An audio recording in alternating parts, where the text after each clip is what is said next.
videolõunatund Nõmme raadios. Tere maailm, nagu ütleb Margus Leppa. Me soovime talle paranemist, aga haigus paistab tõsine olevat siiski. Aga ütleme niimoodi, et ükski haigus pole kunagi igavene, nii et ehk ta ometi ükskord läheb ära. Ja Margus Leppa on selle saate jaoks tähtis sellepärast, et ta on umbes nii nagu produtsent ja toimetaja ja nii edasi, ta istub siin samas täpselt vastas ja kui ma midagi järjekordselt valesti ütlen, siis ta hakkab kätega vehkima ja teeb haput nägu. Okei, ja nüüd siis alustame. Alustame siis võib-olla sellest, et on juhtunud see, mida meil õnnestus poistega ennustada kuskil 15-20 aastat tagasi. Tähendab, meil on nüüd niisugused elektriarved, et kohe ohoho. Ja see tuletab mulle meelde seda, et ma olin Riigikogus, me olime selle Reformierakonna fraktsiooniga, sõitsime välja Narva Kohtla-Järvele ja nii edasi ja siis oli niimoodi, et meile siis esitleti seal uut Eesti Energia direktorit Hando Sutterit, kes oli tulnud Eesti Energiasse Tallinna börsilt, kui ma ei eksi. Ja see kõik tema jutt, mis seal oli, tähendab, kõige hullem lugu oli ju muidugi see, et enne teda oli Eesti Energia eesotsas olnud üks teine suslik, keda eriti tõsiselt ei saanud võtta, kes raiskas raha paremale ja vasakule ja võttis endale nii palju kui vähegi jõudis, oli Sandor Liive. Muide, kui me meenutame neid kahte sihukest legendaarset Eesti Energia isakest, Sandor Liivet ja Hando Sutterit, siis ei maksa ära unustada, et meie energeetika arengu, ütleme sihukene omast kohast sümbol või kohe eriline täht ja märk on see, kuidas Eesti Energia hakkas Ameerikasse minema. Ameerikasse hakkas Eesti Energia ehitama, mis hakkas ehitama, lihtsalt tegi seal midagi Utah osariigis. Utah osariik on siis ühesõnaga Kesk-Läänest natukene vasakule, see on siis viimaseid osariike enne Vaikset ookeani ja Kesk-Läänd. Utah on väga tähtis sellepärast, et Utah on mormoonide kodumaa ja õieti põhiline asustusala. Mormoonid on need noored poisid, kes Tallinnas ka mõnikord käivad ja ma olen ka neid Võrus näinud, Põlvas. Sellised noored poisid süsimustade ülikondade, lumivalgete särkidega ja süsimusta lipsuga. Ja siis tavaliselt neil on siis mingi seljakott seljast, kus nad siis ka piibleid jagavad. Need ongi mormoonid ja see on mormoonide missioon. Utah on mormoonide põhiline asustusala. Ega see ei ole ainuke, jumaluke nad on kus iganes, aga Utah on üldiselt siukene, et kui ma seal olin mingisuguse oma töö ära teinud, mingi loengu ära pidanud ja kellegagi kokku saanud, oligi kohe siuke tunne, et nüüd oleks vaja kärakat võtta.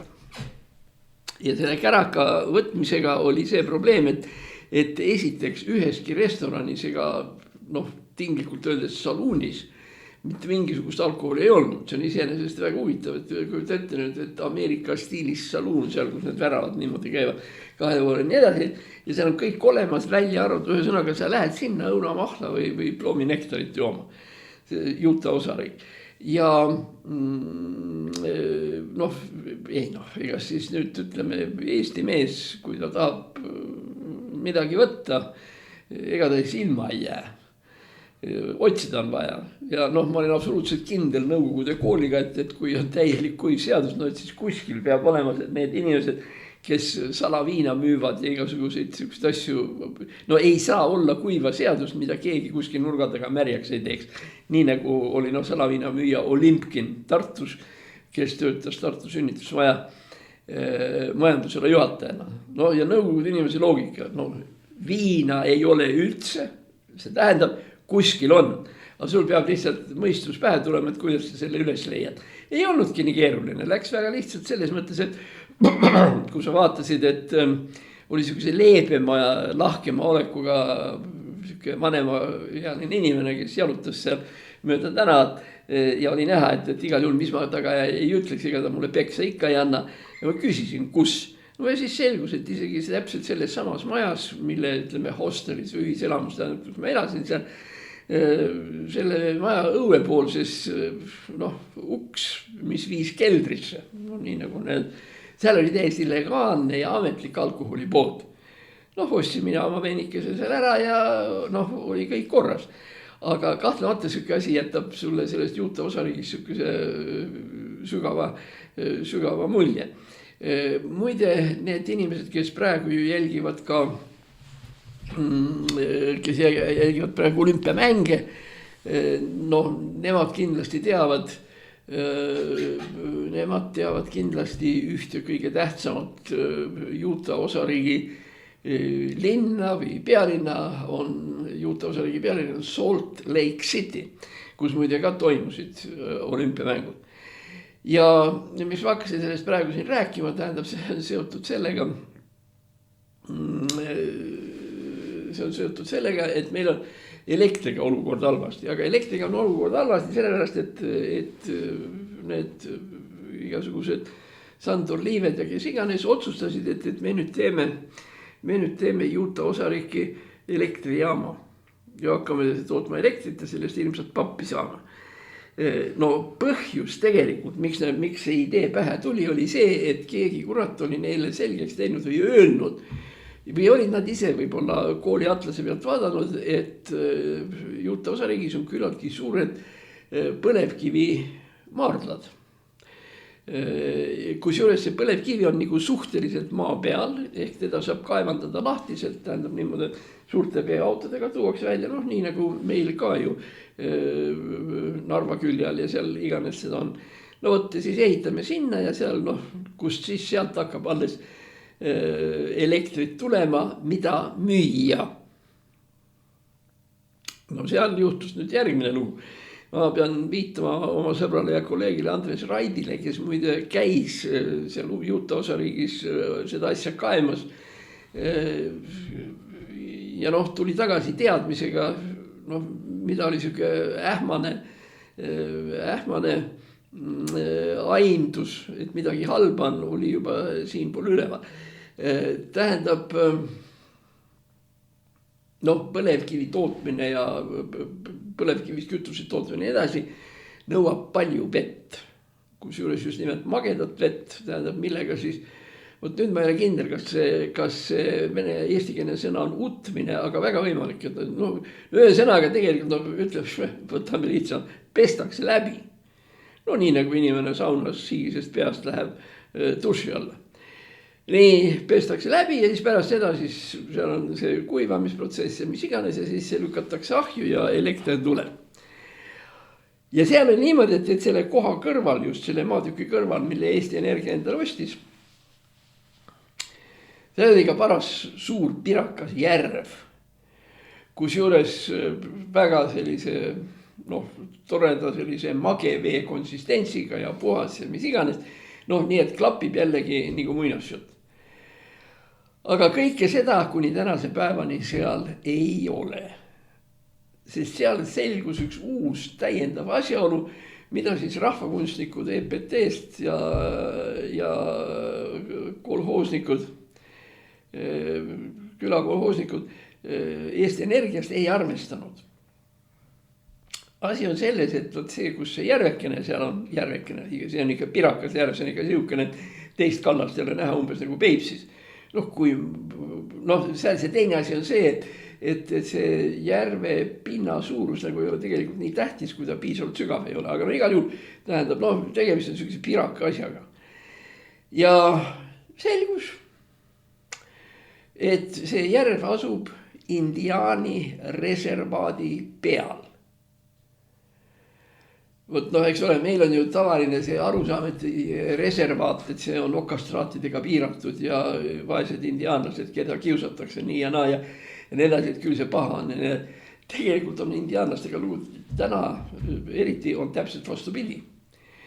Indiaanlastele on nende maa kinnistatud, see mis suguharule kuulus ja seda kinnistatud maad nimetataksegi reservaadiks. ja selle reservaadi eripära seisneb selles, et seal ei kehti USA seadused.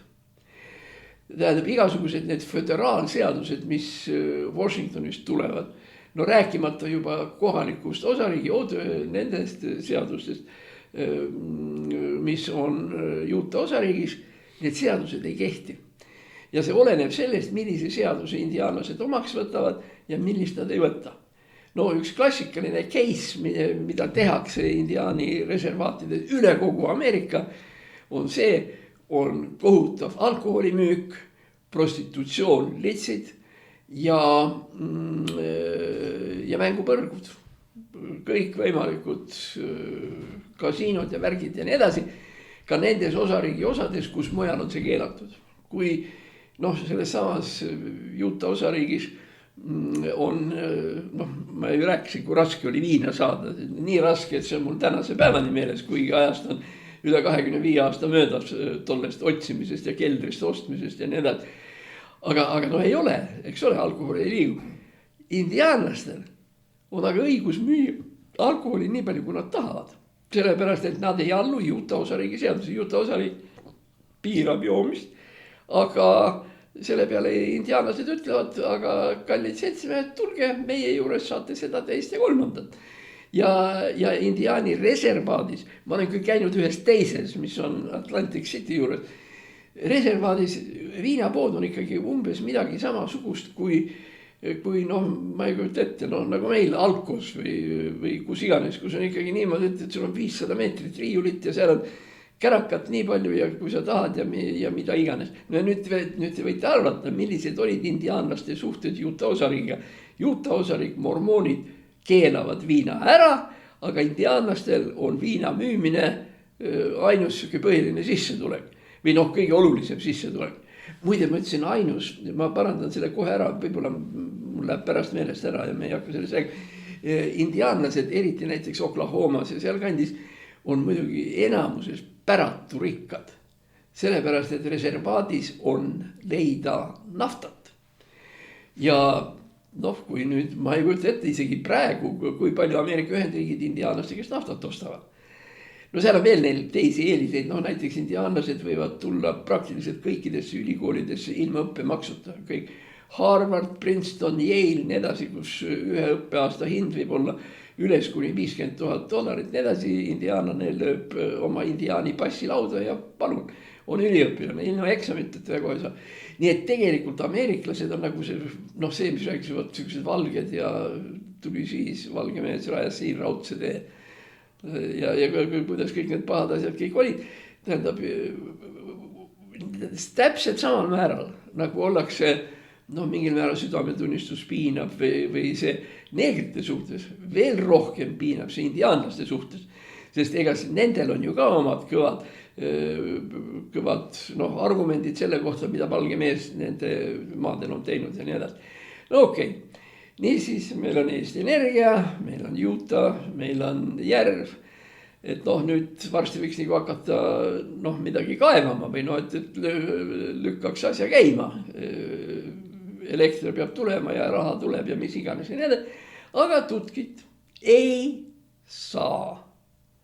Sel lihtsalt põhjusel, et ükski Utah kohalik kliimaministeerium või kliimanõukogu ega ükski teine, ka justiitsnõukogu ega keegi Utah osariigis ei anna kaevamise litsentsi. On jah, sul see osa sinu järvest, sinu territoorium, aga sa ei saa seda kaevata, sest see järv on indiaanlaste oma. Ja see järv on püha järv. Ja kus igasuguse mis tahes, seal piirang oli see, ühegi raud asjaga ei tohi järve äärde minna. Seal labidas või haamer või ükskõik mis oli, masinatest rääkimata. Ja kui nüüd seal keegi Eesti Energia palgatud juristid hakkasid sellega, et ikka kuidas kaevata ja nii edasi, siis selgus veel üks huvitav asjaolu, mis oli täiesti läbi vaatamata olnud, oli see, et selle indiaani suguharu pealik oli mudarikas New Yorgi Manhattani advokaat. Nii et see, kui ta käis niimoodi, et suled peas nii edasi, see oli siis, kui ta oli reservaadis, aga seal ta käis Hugo Bossi sinise ülikalli pintsaku ja lipsuga, millel oli siis teemant lipsul veel ja mis iganes.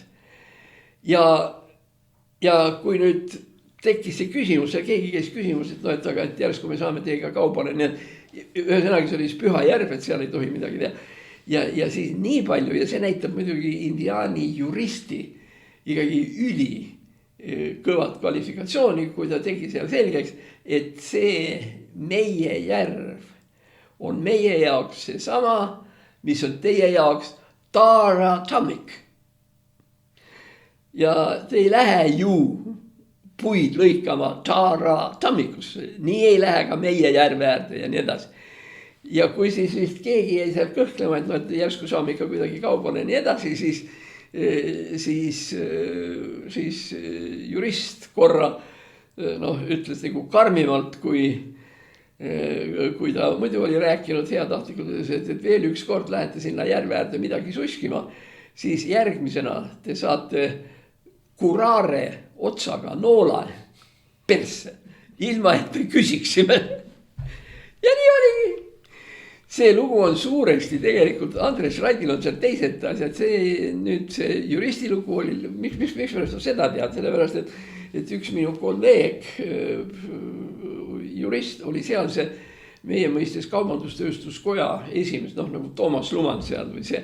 Ja tema rääkis mulle kõiki neid lugusid ja isegi siin oli kuidagi niimoodi, et me tavaliselt rääkisime 2 korda aastas ja nii edasi. Ja siis ma küsisin, et kaugel siis Eesti Elektrijaam on ja nii edasi. Oi, et teie olete ikka tõeliselt seiklusimulised inimesed, et nii julged, et meie kohe nii hinge kinni pidades vaatame, mis teil nüüd selle järvega seal juhtuma hakkab. Luke Kramer oli selle kuti nimi või on. Ta oli muide endine ja jälle hea näide selle indiaanlaste kohta oli see, et see sama Luke Kramer kaubandustööstusega juht ja mormoon ise ja nii edasi oli hilisemas ajas. See on siis ühesõnaga hiline Clinton ja varajane George Bush teine.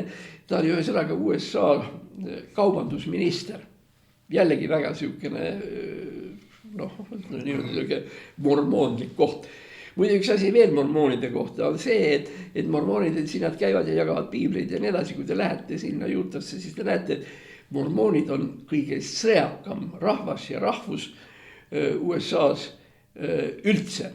Mulle tuli täieliku üllatusena 75% USA õhujõududest, hävitajatest ja nii edasi, piloodid on kõik mormoonid. Mormoonid on suurem ots rohelisi barette, mis on need eriväeosad ja nii edasi. Nii et see on selline omapärane, et ühelt poolt aga nad jällegi ütlevad, et nad sõdivad Jumala eest ja nii on. Ühesõnaga, see on siis meie see suur värk. Ma ei tea, kas Andresel on see järsku alles. Tal on isegi mingi pilt tehtud sealt, kus see Eesti maa omand peale hakkab, et sealt jooksevad okastraadid, nii nagu Auschwitzi koonduslaagres. Ja nii edasi, siis oli seal mingisugune silt peal, see ei olnud muistagi ahtung, aga midagi umbes sinnapoole attention või midagi, et no passage või see. See oli nüüd siis Eesti Energia investeering number 1, aga oli ka investeering number 2. Investeering number 2 Eesti Energial oli Jordaania. Ja nad seal midagi kaevama hakkasid ja kuidas. Tegelikult see oli üsnagi arusaamatu, sest selle Jordaaniaga olid lood niisugused, et sealt nagu mingisugust väga suurt kasumit nagu ei tahetud või taheti natukene, aga seal oli nagu siuke geopoliitiline, et paneme siis meie jalakannaga kuskile Lähis-Itta Jordaanias. Seal jooksis ka kõik hukka. Ei saadud nad sealt põlevkivi kätte ega midagi. Aga seal siis nüüd oli see, kus Eesti rahvas peaks Jordaaniale aitäh ütlema. Nimelt, pärast seda, kui Jordaania kuningas oli näinud 2 aastat, kuidas mingisugused eestlased seal ebelevad ja võimlevad ja mitte midagi teha ei saa ja mitte midagi välja ei tule ja nii edasi. Siis Jordaania kuningas lihtsalt tegi sellise asja, et ta ostis need põlevkivilademed eestlaste käest ära müügihinnaga. Ehk teiste sõnadega eestlased ei võitnud midagi, ei kaotanud midagi, lihtsalt 2 aastat jukerdasid ja tegelikult neil polnud õigus üldse mitte midagi saada. Lihtsalt juhtus olema hea Jordaania kuningas, kes muide hindas eestlasi väga spetsiifilisel põhjusel. Jordaania kuningas oli endine prints, kes oli oma vabastajast või isegi elukutseline vormelklassi võidusõitja. Ja tema lihtsalt kuskilt raamatutest ja nii edasi oli näinud, et Eestis on hirmsad võidusõitjad olnud see Pirita Kose kloostrimetsa ringrajal ja nii edasi. Ja lihtsalt ütleme niimoodi, vormelimees, kuidas nüüd öelda, tegi teistele vormelimeestele, andis nende raha tagasi. Nii, ja nüüd tekib siis see küsimus, et kus kohast ja nii edasi. Kui Eesti Energiat on sellise tarkusega juhitud, siis tekib ju tegelikult loogiline küsimus, kuidas me saame siis siit ajada mingisugust odavat või normaalset energiat, kui me teisest küljest viskame kõik selle energia tootmisvõimsust ja edasi, kui me viskame selle kõik rämpsuks ja prügimäele ja paneme selle mineva visatud raha kuidagi elektrienergia hinna sisse. See oleks nüüd ütleme pikk lugu, aga laias laastus ütleme niimoodi, et energia hind selles, mis me saame endale praegu kätte kodus. Energia hind on kuskil 35–50%, oleneb sellest, kus kohast, milline ja nii edasi. Ülejäänud raha, mis on arves sees, on sigadus suures kuubis. Hakkame peale, esimene, mis te näete, on võrgutasu. Jumalkele, küll nad siis Ringvaate saates ja kui sina räägib selleks võtta, et meil on elektrivõrke vaja ja meil on vanad traadid ja meil on vanad see, teine, kolmas, nii edasi. Selle peale esiteks minge vaadake, et neid vanu ja neid traate tegelikult enam ei ole. Ja teisest küljest need vanad traadid ja nii edasi, seal, kus nad juhtuvad ka olema, ei ole mitte energiatarbijate süü. Meie ei ole süüdi, et Eesti Energia ei ole suutnud oma juhtmeid korda teha. Tegelikult on ju niimoodi, et kõik see kasum, mis Eesti Energia saab, on tegelikult ju, see on võlts, see on vale. Tähendab, see on võrgutasu, võrkude parandamisest ja nii edasi, mida Eesti Energia üldiselt ei tee. Nüüd läheme edasi, meil on siis taastuvenergia tasu, tule taevas appi. Ehk kõik need jaburad tuulikud ja mis nad seal iganes on, ma nüüd ei oska öelda, palju Eesti Energial päikesepatareisid on, ma arvan, et on. Tuulikutest üksi juba. Nende käitamine on kulukas ja see kulu pannakse siis meie arvele otsa. Nii et kui me lisame siia need asjad, seda laadi asjad juurde, siis me saamegi endale niimoodi, et 3-toalises või 2-toalises korteris Tallinnas on arve 350–400 euro või midagi muud, mis on tegelikult ju riiklik vargus, mida Eesti Energia teeb. Ja Eesti Energia kõik need seletamised, et see oleks nii ja oleks naa ja kõik, mis kõik see kõik on jama. Ainus asi, mis tõepoolest Eesti Energia poolt on nagu õigesti rehkendatud sellele elektrile otsa, on elektrimaks ehk elektriaktsiis. Aga me oleme harinud sellega, et aktsiis on ka teistes asjades otsa, teda ei ole kunagi palju. Aga ühesõnaga, see on täiesti legaalne. Nüüd omaette küsimus on, mida ma isegi täpselt ei tea, võib olla ka käibemaks.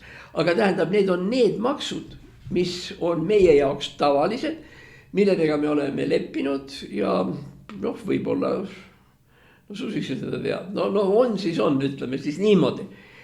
Küll aga see igasugune muu ülejäänu, see mudru, see taastuvenergia võrgutasu on lihtsalt tegelikult puhas valiskus, vale ja sigadus. Nii et seal me oleme sellest 15 aastat, 20 aastat tagasi rääkinud, mitmetes raadiosaadetes ja telekas tookord Miša Kortšomkiniga, kes on kes on meil energeetikaprofessor Philadelphia ülikoolist, nüüd kolis siia koju Eestisse tagasi, ta on Philadelphia's üle 30 aasta töötas. Ta on küll tõsi rohkem gaasimees, aga noh, elekter on elekter ja tema siis rehkendas ja temaga me siis vaatasime, kus kohast on siis need sigaduslikud arvud tulnud.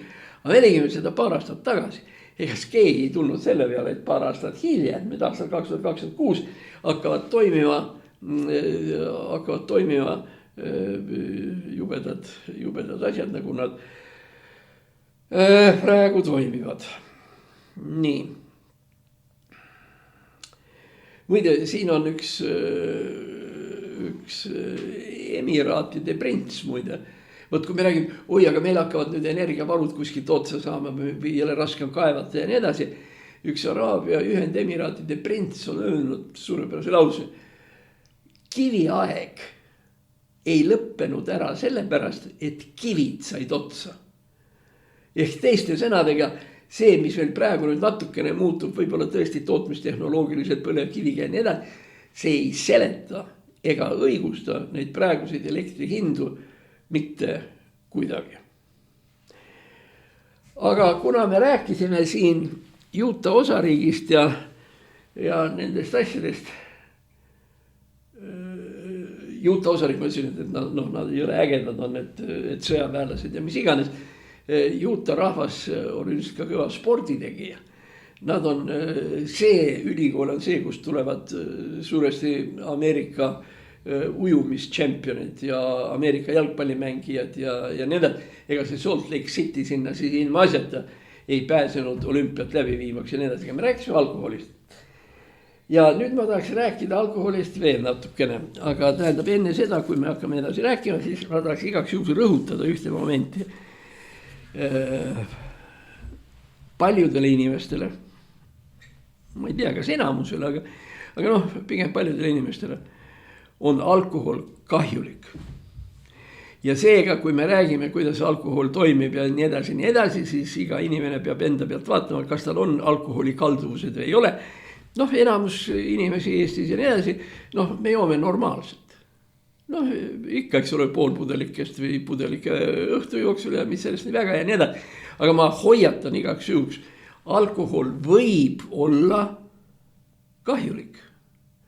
Ja kallis vaataja, kui sa nüüd ise tead, et sul on sellised natukene ülemäärased kalduvused alkoholi suunas, siis lihtsalt vaata seda, mida me räägime ja tee siis vastavad järeldused, et see sind ei puuduta, siis ei ole juua vaja. Minule jõudis üks huvitav kiri, kusjuures see kiri jõudis mitte meili teel, vaid see kiri jõudis minule selle, noh nii nagu vanasti kirjad käisid postkastis.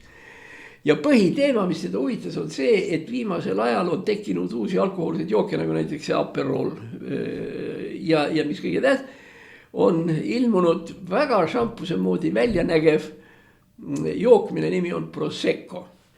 Ja selleks, et nüüd sellest asjast natuke rääkida, ma võtsin paar pudelit ka kaasa, et siis te näete, tähendab, kuidas nad välja näevad. Nii, see on šampus. Nii. Ja see on Prosecco. Ma tean, et ei tohi alkoholi reklaamida, sellepärast ma võtsingi kaasa kodunt just väikesed pudelid, mitte suured. Nii, siin näiteks on see tekst peal. Prosecco, näete siin all. Nii, ja teine neist on Clos Amador Cava, see on siis siin.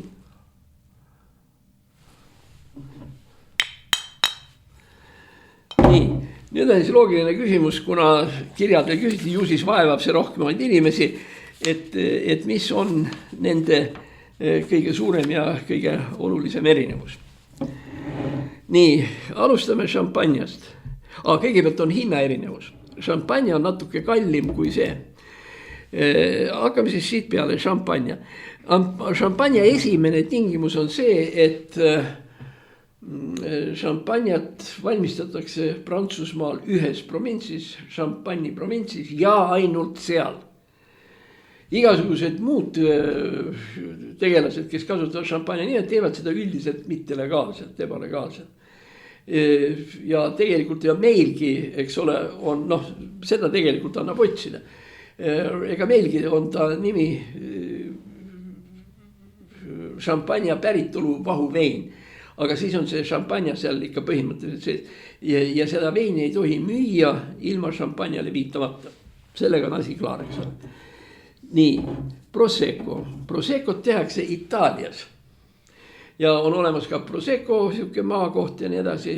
Ja siin on sama asi, et Proseccot keegi teine peale itaallaste teha ei tohi. Nii, ja nüüd milles vahe on? Nüüd ma siis vastan sellele kirjale, mida siis tegelikult küsiti. Vahe on selles, et viinamari, eks ole, pressitakse välja ja pannakse siis mingisugustesse anumatesse ja nii edasi. Ja kõik see viinamarja mahl, mis kätte saadakse, šampanja puhul valatakse see pudelitesse. Enam-vähem lõpuni. Kuna see on esimene raksakas, mis on ütelda sellest pressimisest saadud, siis on niimoodi, et sellel esimesel ehk toor šampanjal on sees sade. Mingisugused, ühesõnaga mingisugune ollus, mis tuleb marjast välja. Nii, ja nüüd selleks, et temast saada siuke hea ja kõlbulik jook, pööratakse, kõik see valatakse pudelitesse ja siis keeratakse pudelid ringi umbes niimoodi, mingi nurga all.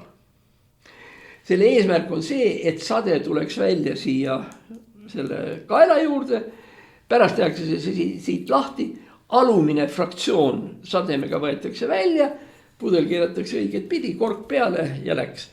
Ja ongi ta meil saadaval. Prosecco puhul mitte mingisugust sadet välja ei aetud.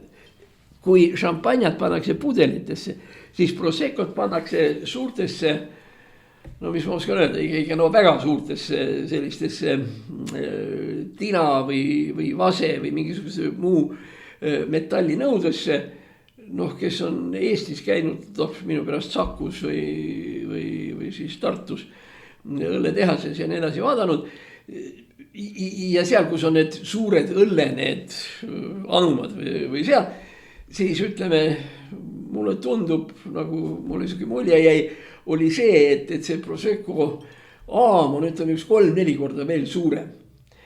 Ja edasi läheb siis lihtsalt, edasi siis sealt otsast on siukene mingisugune kummi või mingisugune lohvik, mis imeb ja sealt see toor Prosecco sealt tuleb välja, läheb pudelisse kork peale ja läks. Ehk teiste sõnadega Prosecco puhul ei toimu seda teisest puhastamist. Tähendab, mingisugune sade jääb siin alle. Teda pole palju, aga ta on olemas ja ta on selles mõttes nagu odavam ja lihtsam, eks ole, seepärast kui sa šampanja pead kõigepealt niimoodi keerama ja siis pudeli tagasi keerama. See on suures osas, ma ei ole šampanja käinud, ma olen Proseccot vaadanud. Siis seal on niimoodi, et see pudeli tagasi keeramine vanasti käis käsitsi. Käiski niimoodi, siin oli üks kilomeetri pikkune rivi, seal on siis need pudelid niimoodi ja siis see mees keerab ta tagasi ja seal lõpus pandi kork otsa. Nüüd muidugi teeb seda masin. Aga Prosecco puhul on niimoodi, et seal mitte mingisugust seda sademest puhastamist seda ei toimu ja selles mõttes ta on prostam. Ja kui te lähete nüüd poodi ostma ühte või teist, siis tuleb rehkendada sellega, et Prosecco on umbes 3 võrra odavam. Aga ma väidan, et ei, ega maitsel midagi häda ei ole. Nii et Prosecco võib olla ka kuivama maitsega ja nii edasi. Üldiselt rehkendatakse, et šampanja on siuke peen hõrgu maitsega. Ja Prosecco on siis midagi siukest robustsemat ja nii edasi, aga kellele meeldib üks, kellele meeldib teine. Aga vähemalt me oleme siis nüüd selle ühe uskumatult huvitava kirja ära vastanud.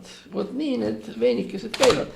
ja muidugi, kui ma hakkan praegu meelde tuletama, kuidas käisid alkoholi asjad õndsal nõukogude ajal, siis need, kes on Tartus elanud või Tartus käivad, teavad sihukest kohta, mille nimi oli Jakobi mägi.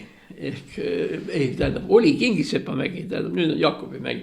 See on see, mis mööda Tallinna maanteed Tartusse sisse sõita, seal esimene raks läheb mäest alla. Ja sellest paremat kätt jääb suur punane maja, kus elas Anton Hansen Tammsaare. Ja seal oli ka üks Krooksu nimeline sihuke kohvikumood ja seal seda siis keerab vasakule Emajõe suunas. Võt, ma mäletan, ma ise elasin seal kogu oma lapsepõlve kuni 20. eluaastani. Elasin ma seal samas selle mäe kõrval ja ma mäletan väga hästi seda, kui oli niimoodi, et ütleme seal kas esmaspäeval või millal olid niimoodi, et mehed seisid õlletehase väravast sihukese, no ma ei tea, 500 meetriste vahemaadega sealt mäest alla kuni poeni ja valvasid. Sellepärast, et nad ootasid, millal õllekastidega veoauto välja sõidab. Ja siis anti, nii kui pioneerid anti signaali edasi, et mehed nüüd tuleb. Ja muide siis tuligi. Ja need, kes olid valvanud, need said järjekorras esimestena ja mis iganes sihukene oli õlletootmine. Peale selle see Žiguli õlu, mida toodeti, jällegi oli niimoodi, et ma ei olnud tükk aega kodus käinud ja küsisin siis, aga et oi, et kuidas meil nüüd õllega lood on, õllekas, õllesaal, eks ole, õllekas ehk KOKO, kunstnike sihuke koht ja nii edasi. Et kuidas lood on ja siis minu Tartu kolleeg siis ütles seal mehed nutavad, aga joovad. Ja oligi nii. Sellepärast, et sihukest hobuse kuse aisu ja see, mida nõukogude aegne Žiguli õlu tekitas. Teisest küljest praegu hakkas mõtleda ka mingisuguse nostalgia ja niimoodi, aga ja ütleme sihukest asja, need mehed, kes ootasid, millal veoauto jõuab õllepoeni. Kõige magusamates paradiisi unenägudes ei saanud nad tulla selle peal, et kõige lihtsamas toidupoes on õllesorte kuskil tükki 15 ja kui me võtame need Remi ja Alko ja mis nad iganes on, et kui nad on ikkagi niimoodi, et viinapudelite rivi läheb siit kuni ei tea järgmise majani ja kus ma ei kujuta ette, kui palju näiteks meie alkopoodides erinevaid veini, viina, viinasort on tükki 30 kindlasti, aga siis kõik need veini sinna juurde ja nii edasi, ma arvan, et mitusada neid on. Ja kes oleks osanud, et nii võis olla. Ja eks muidugi, kui me juba sellest rääkima hakkasime, eks ta parem oleks, kui inimesed natuke mõõdukamalt jooksid, aga teisest küljest, mis sa teed, kui imu ja isu on. Meil on niimoodi, et meil tarbitakse umbes 11,5-12 liitrit puhast piiritust inimese peale aastas. 11 puhast piiritust. Kui nüüd rehkendada, et lapsed alla 12 eluaasta ei joo üldse, naised joovad üldiselt vähem kui mehed, selles mõttes, et joovad muidugi, aga joovad vähe, ütleb siis niimoodi. Ja mingisugune kontingent naisi ei joo üldse. Ja tahad sa või ei taha, mingisugune kontingent mehi ei joo üldse, põhjus või mitu tükki olla. Endine alkohoolik, kes ei tohi juua, maksaprobleemid, maoprobleemid, südamega probleemid. Ütleme siis niimoodi, et meil on siis 5% või ütleme 10% mehi ei joo üldse. See on siis naisi 50, lapsed üldse mitte, mehi 90%. Kui me kõik need numbrid kokku rehkendame, siis see 12 liitrit muutub juba 20 liitriks ühe inimese kohta, kes joovad. Ja võt selle asja kohta ma peaks ütlema, et seda on palju võitu. Klaasikene või pudelikene veini õhtul või pool pudelit noh, okei, see lihtsalt nii on. Noh, jaa, kes väga vähe joovad, kindlasti on ka autojuhid ja igasuguste selliste mehaaniliste riistadega tegelejad, kus on oht, et sa võid käsipidi mingile treipingile vahele jääda või midagi taolist. Aga see on nüüd siuke kogus, oota, me mäletan, see on nüüd 2003-2004. Meie üks kõige tuntumaid ja kuulsamaid ajaloolasi, kusjuures just keskaja ajaloolane, professor Jüri Kivimäe, kes enamuse oma ajast töötas Torontos ja alles nüüd kuskil 3-4 aastat tagasi tuli Eestisse tagasi. Ja meie olime temaga tuttavad siis, kui ta veel üliõpilane oli, 2.-3. kursi ajaloo üliõpilane seal Tartu Ülikoolis ajaloo teaduskonnas. Siis tema nimetas selle mingi huvitava numbriga, see 24, ühesõnaga 24-25 liitrit pöörnägu. Me räägime piiritusest. See on niisugune kogus, mida ei ole võimalik ära tarbida ärkvel olles. Ehk teiste sõnadega, selle koguse endale sisse kaanimine tähendab seda, et see purjusolek või vähemalt siuke kange pohma ja nii edasi läheb päisepäeva sisse. 8-9. Et ühesõnaga, et need inimesed on enamuse ka ärkveloleku ajast laksu all. Ja see on, võt mida nüüd ütelda. Seesama Jüri Kivimäe märkis kunagi varem, kui me rääkisime, et võt, et meil ju praegu nüüd räägitakse, et meil inimesed joovad liiga palju ja kõik on purjus nii ja naa. Ja et keegi ei suuda selle aja kõik kaine olla ja mis iganes. Et see on nüüd Eesti rahva uus häda. Vot see nüüd ei vasta tõele. Sellepärast, et kui vaadata neid alkoholikoguseid, mis toodeti Eesti mõisates, eeskätt piiritus, mida veeti siis Peterburi. Ja Eesti oli kõige tähtsam piirituse maa üldse tsaari impeeriumis. Ega siis vähem ei joodud. Aga lihtsalt tol korral 1850, 60, 70 ei pööratud sellele erilist tähelepanu. Aga kui sa meelde tuletad näiteks kas või Tammsaare Tões ja õiguses või Juhan Liivi varjus ja nii edasi, nagu kirikus tuldi, sõideti ju Õkva kõrtsi. Kusjuures võib öelda, kes see sinna kõrtsi 1 päevaks jäi. See ikka läks esmaspäevani ja pärast esmaspäeva välja ja nii edasi. Ja kui nüüd rehkendada, jumal, kui palju me võtame Tammsaare, eks ole, Oru, Pearu, oli ju siis veel niimoodi, et olid eraldi punased liköörid saksa retseptide järgi tehtud, mis oli see nõndanimetatud naiste viin. Et mehed läksid siis sisse jooma ja siis naised jäeti vankri peal istuma mõnikord terveks ööks, siis kui mehed kõrtsis asju ajasid. Ja kui palju kõrtsistseene on üldse meie kirjanduses.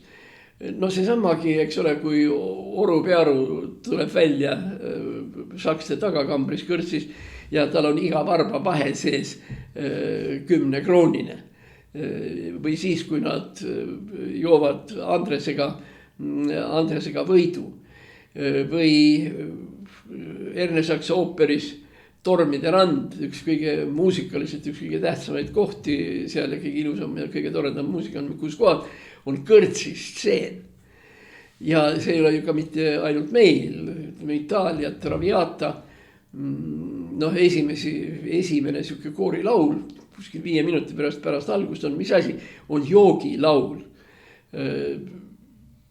Ja kui me mõtleme igasuguste, vot veel niisugune kõva joomise koht, nüüd mul ei tule helilooja meelde, Windsori lõbusad naised, eks ole. Seal ju, ühesõnaga, vennad ikka keevitavad kogu selle aja.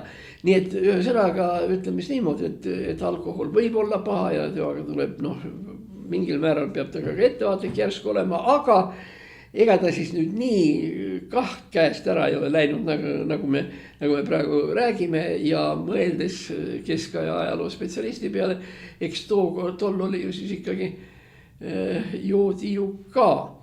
Nüüd mul ei tule nagu praegu ette, võib-olla me oleme sellest ka rääkinud juba, aga üks asi ju veel. alkoholi tähendus ja alkoholi tähtsus. Oli ju siis niimoodi, et noh, võtame keskaegne Tallinn, Indrek Hargla, apteeker Melchior ja nii edasi, nii et mingisugune visuaalettekujutuse seal keskaegst Tallinnast on olemas. Ja seal oli ju siis see probleem ja väga tähtis probleem oli, mida juua. Noh, mingil määral saadi vett tuua allikatest siin samas Tõnismäe tagant ja siis sealt Lasnamäelt mandri poole, kus olid mingisugused allikad, jõgi. Ja nii et see oli seal. Aga selline, egas kes jõudis iga päev käia joogi järel. Ja kellel oli siis piisavalt seal meistrimeestel linnas hobuseid, kellega veetunne vedada. Oli, aga see ei rahuldanud kõiki neid vajadusi. Ja nüüd siis tulebki see, et mida joodi. Piima juua ei saanud, sellepärast lehmi oli linnas oli vähe. Piimal on ju ka, eks ole, ta on ju pool ajast on ju piim kinni, nii et sa ei saa seda kätte sel hetkel. Siis vesi. Vesi, ma ütlesin, seda tuli linna tagant vedada, seepärast linna sisene vesi oli saastatud.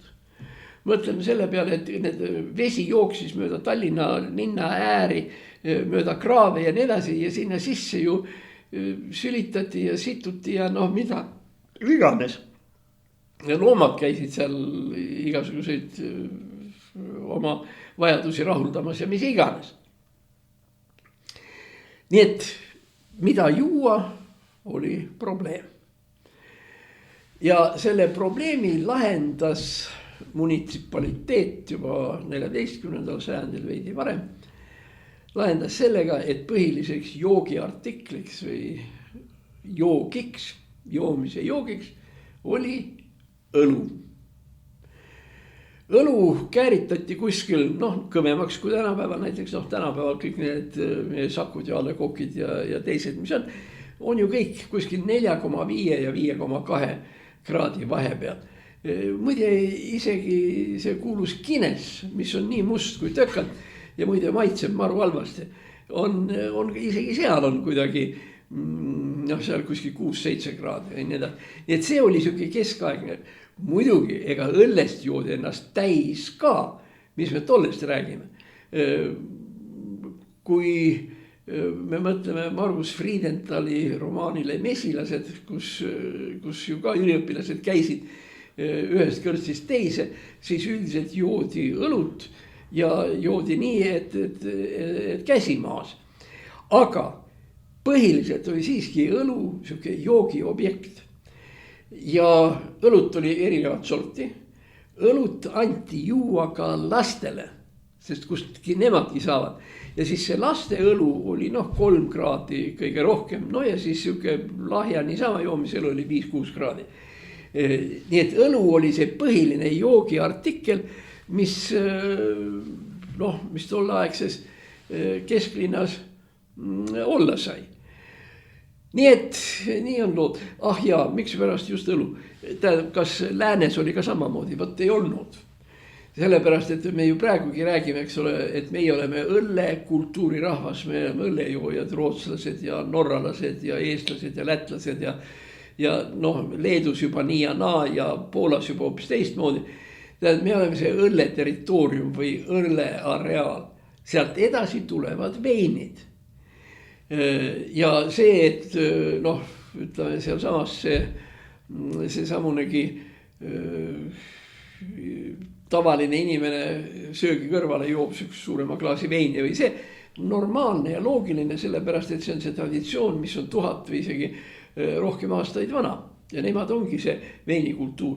Pluss muidugi üks asi, mida veel ja mida mina muide väga soovitan, on see, et veini võib lahjendada ka mineraalveega või veega üleüldse, et teha ta lahjemaks ja muide tegelikult minu arvates ka maitsvamaks. Tegelikult ütleme hea vein, 25-30 eurone, kui seda juua, kui kui valada teda pool klaasi ja teine pool klaasi mineraalvett, näiteks kihisevad mullidega vett nii edasi, siis minu arvates on see isegi maitsram kui šampanja. Aga jah, need on siis olnud nüüd need alkoholilood ja asjad. Alustasime me ju tegelikult Utah'st ja Eesti Energiast ja jõudsime siis Itaalia veinideni. Nii, siis mõni asi veel. Mul on siin isegi üles kirjutatud, et Proseccot tuleb juua 1-2 aasta jooksul. Kui te ostate näiteks seal 10 pudelit endale, siis ikka libistage tasapisi, aga üldiselt ta peab 2 aastat veel seisma. Ja Prosecco ise on küla Itaalias. Nii, nüüd siis võib-olla räägime, ma vaatan, mis veel. Nii, nüüd üks asi, millest me peaksime ka nagu mingil määral rääkima, on see, et käimas on olümpiamängud.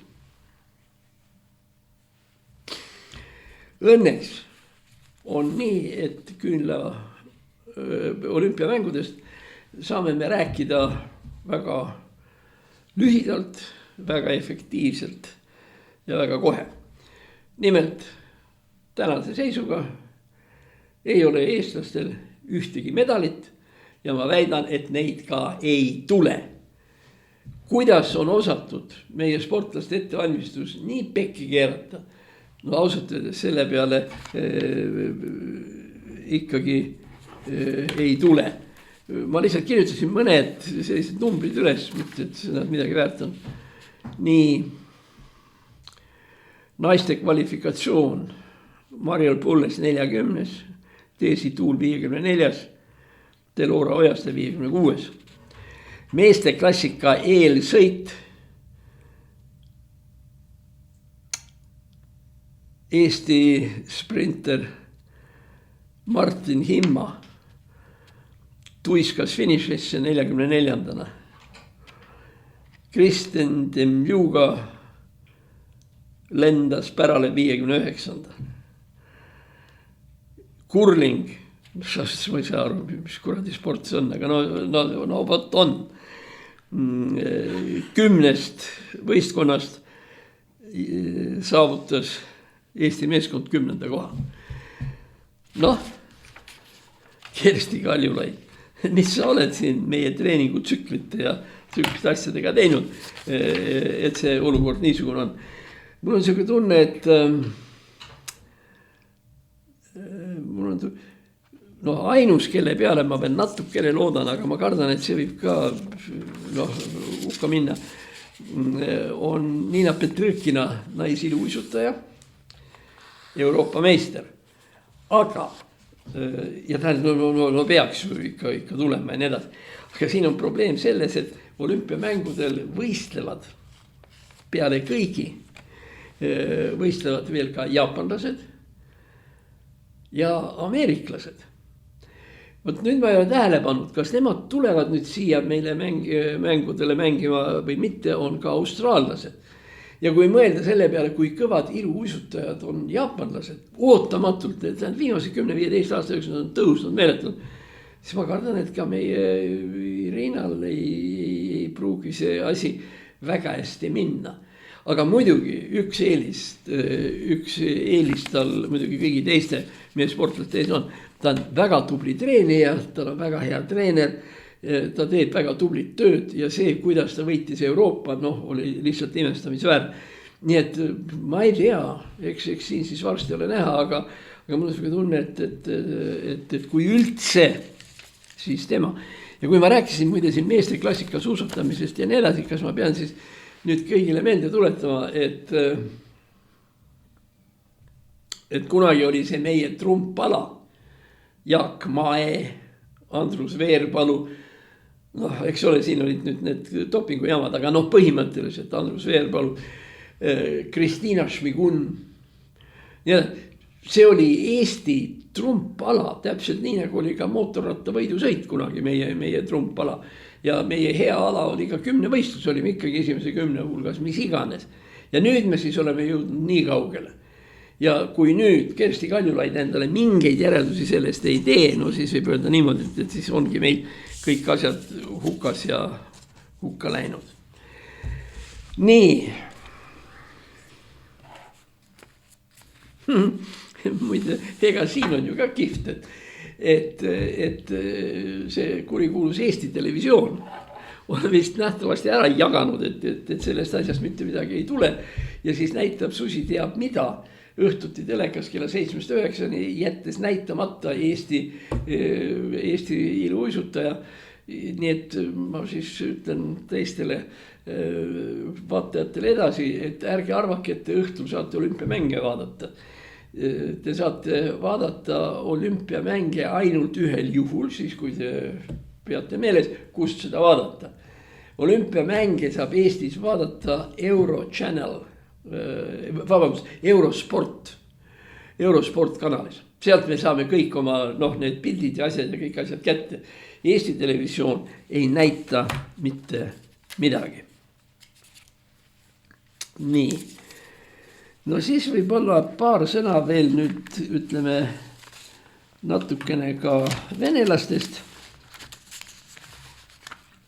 Nagu ma olen öelnud, ega tegelikult on ju nii, et see on ju meile hea meel, kui venelased purki astuvad või situvad. Muide, mida nad teevad sõna otseses mõttes.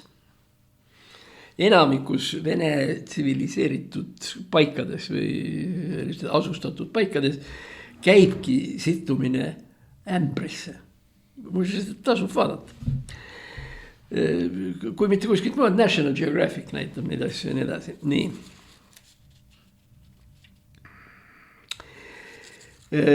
Putin võttis kasutusele termini perestroika ehk uutmine. Ja mööduva nädala ühel nõupidamisel ta ütles sellise lause, et majanduslik olukord on nii hull ja nii paha ja nii edasi, et on vaja struktuurset perestroikat. Issand näeb, mis selle all mõeldakse.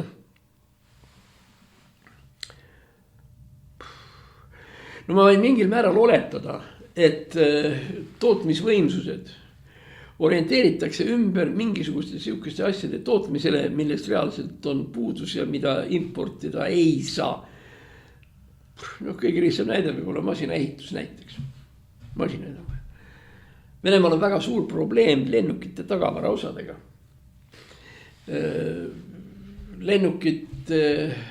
Lennukitööstuses ja nii edasi kehtib selline mõiste nagu kannibalism.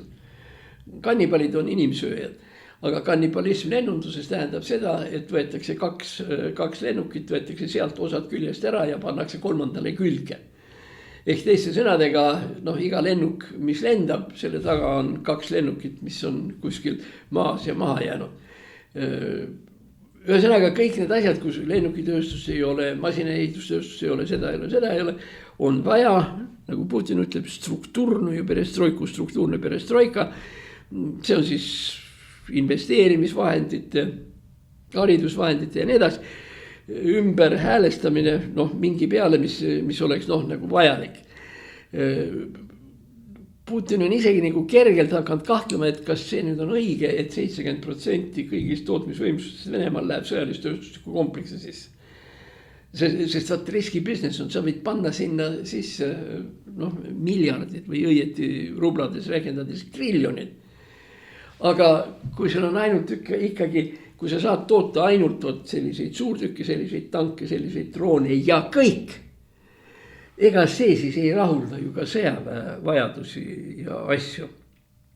Muide, üks teema, millele mitmed ajakirjanikud nagu kipuvad liigset tähelepanu pöörama, on see, et kui venelastel nüüd kõik ikka väga halvasti hakkab minema ja kui tööstus ei tööta nii edasi, et siis võivad venelased käiku panna tuumarelva. vot see on nüüd see koht, milles ma peaksin siis nagu kuulajatele, vaatajatele nagu südant lohutama. Venelastel sisuliselt tuumarelva, ja nüüd ma ütlen hästi selge, ei ole. Ei ole. Ja selleks on mitmed põhjused. Noh, esiteks nüüd alles hiljuti, eks ole, Musk lülitas välja Starlinki, millega neid rakette kuskile suunata sai. Nii et ühesõnaga tegelikult Vene rakett, see nõnda nimetatud tuumarakett on umbes nagu kirves ilma varreta, mis virutakse kuskile sinna poole, aga keegi ei tea, kuhu ta täpselt läheb ja kas ta üldse kuskile läheb ja nii edasi. See on probleem number 1. Aga probleem number 2 on see, et see tuumakütus või see tuumalahingmoon, mis seal on, ei plahvata. Ei saa olla 100% kindel, aga 90% küll. Vaadake, kuidas, ütleme niimoodi, tuumalahing, teda ole ka mitme kujuga ja nii edasi, aga kujutan nüüd endale ette, üks siuke lähi tuumalahing on niisugune jalgpall. Siin sees on siis see tuumakütus. See tuumakütus on siis nagu siin 2 pool. Ja nende vahel on siis veel üks 3. siuke tuumakütus. Ja kui nüüd plahvatuseks läheb, siis on vaja, eks ole, et uraaniga saavutatakse kriitiline mass. Tähendab, on vaja, et nad oleksid niimoodi koos. Siis hakkab, niimoodi ei plahvata, niimoodi ei plahvata. Nii. Ja nüüd siis, siin on täiesti tavaline lahing, püssirohi või mis iganes. Noh, ja siit nad siis tulevad kokku, siin on see ja nii. Ja nüüd toimub siis tuumaplahvatus. Aga nüüd on probleem selles, et kui palju seda tuumakütust vaja on. Noh, tegelikult on vaja teda, ütleme, nii palju.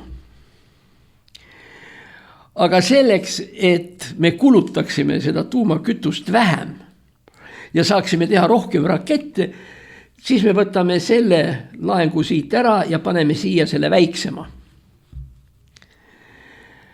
Siit siis see kokku ja plahvad.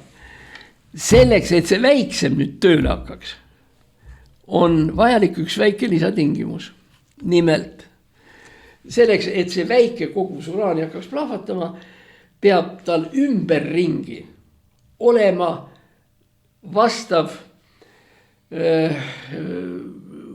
keemiline koostis, mingisugune aur või midagi taolist või siis selle sama pedeluraan ja nii edasi. Ja siis ta plahvatab. Kui aga seda ümbritsevat gaasikesta, uraanigaasikesta ei ole, siis on ikkagi see ebapiisav variant. Toome ta selleks. Või pumpame sinna seda gaasi juurde. See on see, mida siis venelased peaksid tegema.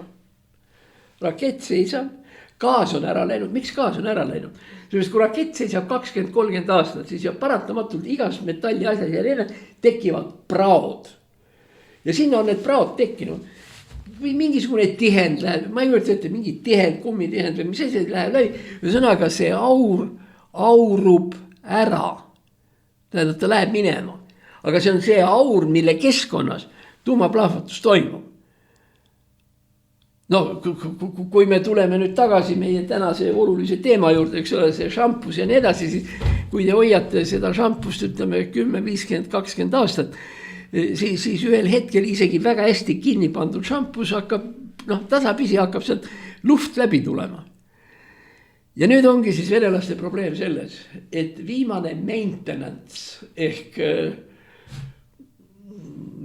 kontrollimine ja katsetamine ja parandamine ja nii edasi on aset leidnud eeskätt nõukogude ajal. See on 1970-1980.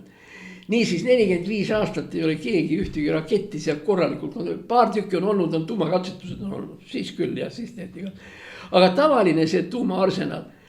Sisuliselt probleem on selles, et seal on siis need asjad niimoodi, et nad lihtsalt ei plahvata. Või tõenäosus, et nad ei plahvata, on väga suur. sellepärast see vajalik keskkond on ära aurunud. No tegelikult, kui sa hakkad seda keskkonda taastama nii edasi, ega see on ju ka niimoodi, et esiteks on see keeruline see lahti võtta, siis seal peavad olema hullud inimesed, kes on nõus selles keskkonnas töötama ja pumpama. Need sõdurid või kes seal iganes olemas on, siis peab olema see uraanigaas, peab olema kuskilt saadud ja toodud ja nii edasi. See on terve ooper. Ja peale selle, vähemalt ühte või kahte tuleks katsetada, et paned paugu ära, 5 tükki seisavad, tulistad ühe minema kuskile sinna põhjapolaarjoone taha või sinna, selleks, et vaadata, mis juhtus. Kas nüüd plahvatas või ei plahvatanud. Tõenäosus, et ei plahvatanud, on väga suur. Ja mitte sellepärast, et Putin armastab venelasi, ei tehta neid tuumaplahvatusi, vaid sellepärast, et Putin saab väga hästi aru, et aga siis, kui tal see värk hukka läheb, kui ta ei plahvata, siis ju tänapäevases maailmas kõik saavad ju teada.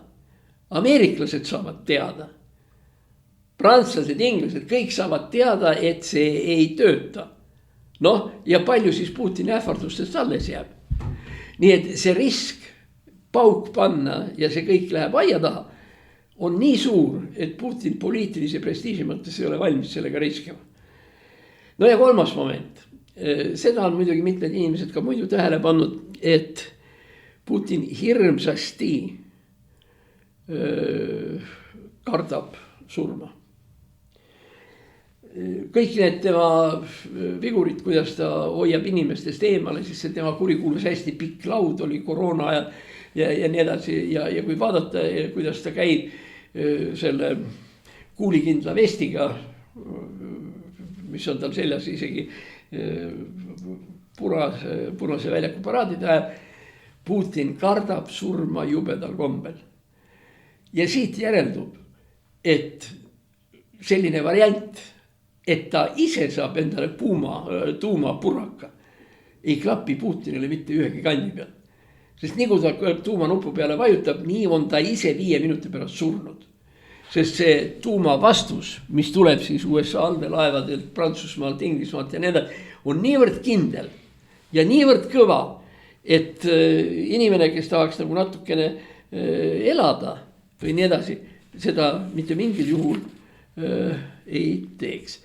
Nii, ja nüüd me hakkame varsti lõpetama, siis see asi, me rääkisime, et perestroika ja need värgid, see kogu see Putini terminoloogia jumalukene, nüüd just mikrofoni läks midagi, kallis mikrofon, anna andeks.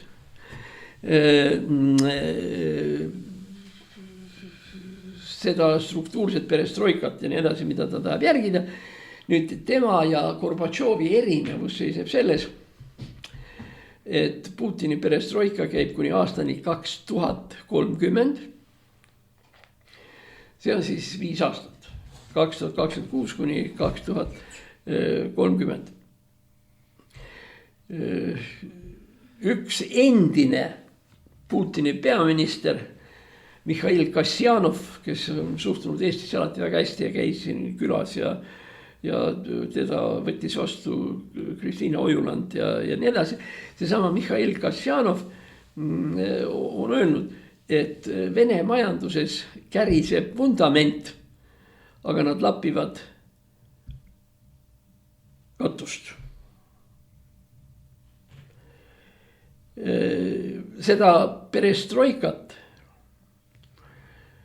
5 aastast toetavad mitmed Venemaa töösturid, aga nad unustavad ära, et seda uut perestroikat tehakse 5 aastat, kuid Gorbatšovi perestroika kestis 10 aastat. Kusjuures väga kasulik on meeles pidada, et 10-aastane perestroika, mis käis tegelikult kõigest 4-5 aastat, käis 4-5 aastat just sellepärast, et Nõukogude Liit lagunes ära. Ma kordan siin seda araabia poliitiku fraasi. Kiviaeg ei lõppenud ära mitte sellepärast, et kivid otsa said.